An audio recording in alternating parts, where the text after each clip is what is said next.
Selamat datang di video pembelajaran kita.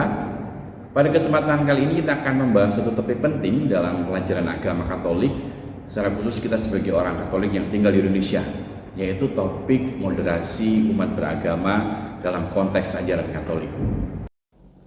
Tujuan pembelajaran kita kali ini adalah peserta didik diharapkan mampu memahami nilai-nilai dasar moderasi beragama, seperti toleransi, keseimbangan, dan saling menghargai antar umat beragama guna menciptakan kehidupan beragama yang harmonis dan damai dalam masyarakat yang majemuk.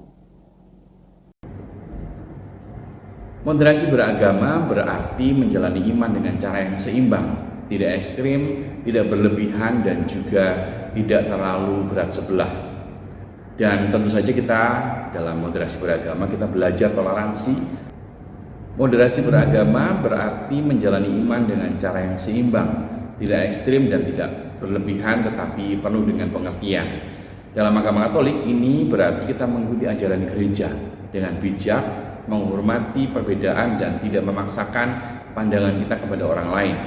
Seperti yang dikatakan Bapak Paus saat berkunjung di Indonesia, negara kita ini adalah negara yang indah dan luar biasa, istimewa.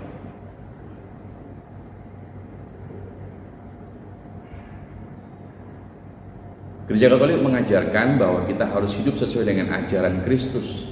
Moderasi beragama melibatkan beberapa prinsip penting yang perlu kita ketahui. Yang pertama, menghormati perbedaan. Gereja mendorong kita untuk menghargai perbedaan dalam keyakinan agama dan budaya. Dan yang kedua, hidup dalam keseimbangan. Kristus mengajarkan kepada kita untuk tidak melampaui batas dalam keyakinan kita, tetapi untuk mencari keseimbangan dalam iman dan tindakan kita. Yang ketiga, menghindari ekstremisme. Moderasi berarti menjauhkan diri dari sikap ekstrim yang dapat merusak hubungan dan keharmonisan antar sesama.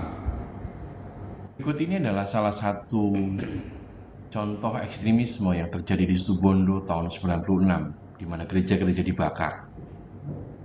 Moderasi beragama penting dalam kehidupan sehari-hari karena yang pertama menciptakan harmoni. Dengan moderasi kita dapat menciptakan hubungan yang harmonis dengan orang-orang di sekitar kita. Yang kedua, menunjukkan kasih Kristus. Sikap moderat menunjukkan kasih Kristus melalui teladan kita sehari-hari. Yang berikutnya adalah menghindari konflik. Moderasi membantu kita menghindari konflik yang disebabkan oleh sikap ekstrim atau intoleransi.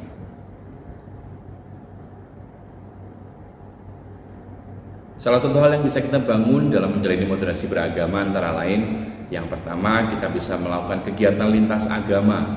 Kita dapat menunjukkan moderasi secara lebih konkret dengan berbicara dengan hormat kepada orang lain. Ketika berdialog dengan orang dari agama lain, penting untuk menggunakan bahasa yang sopan dan tidak memaksakan pandangan kita. Berikutnya, berpartisipasi dalam kegiatan bersama. Mengikuti acara lintas agama, kemudian kegiatan sosial membantu mempererat hubungan antar umat beragama. Itu bisa kita lakukan setiap saat ketika kita berjumpa dengan orang-orang yang berbeda agama. Lalu yang berikutnya, menunjukkan empati. Mendengarkan dan memahami perspektif orang lain adalah bagian dari moderasi. Bagaimana kita bertemu, berdialog, dan juga berbicara dengan banyak orang yang kita jumpai yang beragam, kita bisa mendengarkan dengan hati dan empati. Lalu bagaimana kita bisa menerapkan moderasi beragama di Indonesia sebagai orang Katolik? Nah, yang pertama kita belajar memahami. Kita bisa belajar untuk mempelajari agama-agama dan juga ajaran dari agama lain untuk memperluas pandangan kita, mengikuti komunitas yang ada di negara kita, misalnya komunitas Gus Durian atau komunitas-komunitas lintas agama, FKUB dan seterusnya. Lalu praktekkan empati. Kita bisa belajar empati dengan belajar berbagi kasih, berbela rasa kepada orang-orang di sekitar kita dengan mengadakan bantuan sosial, kemudian berkunjung dan seterusnya. Kemudian menjaga keseimbangan.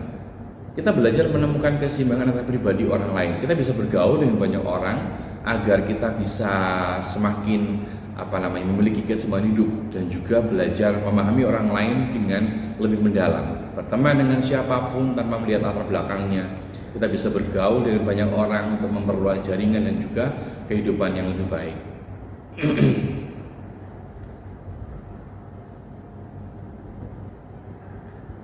Pada penutup kali ini kita akan melihat kembali gagasan yang disampaikan ketika Paulus berkunjung ke Indonesia, yaitu iman, persaudaraan, dan bela rasa.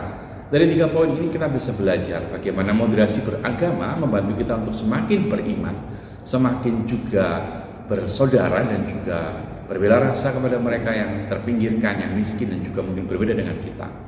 Terima kasih telah menyaksikan video ini. Semoga kita dapat menerapkan moderasi beragama dalam kehidupan kita sehari-hari, dan sampai jumpa di video berikutnya. Terima kasih telah menonton video pembelajaran pada hari ini.